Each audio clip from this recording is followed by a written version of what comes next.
Bengala, fuochi d'artificio, stelline, 375.000 pezzi di articoli pirotecnici, 1,3 tonnellate di peso, tutti stoccati in modo pericoloso. È quello che hanno scoperto i militari della Guardia di Finanza della Compagnia di Cittadella in due empori gestiti da cittadini cinesi, uno a Piombino Dese e l'altro a Campo San Piero.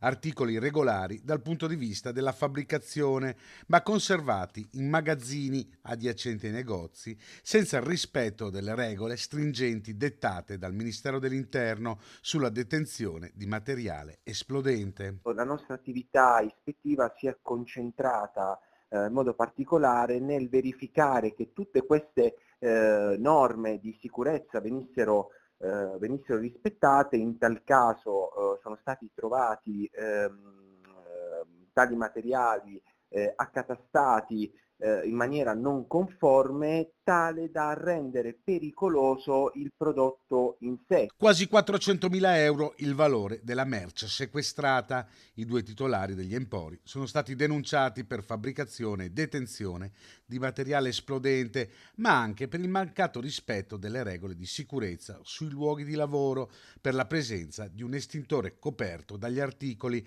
e reso di fatto inservibile.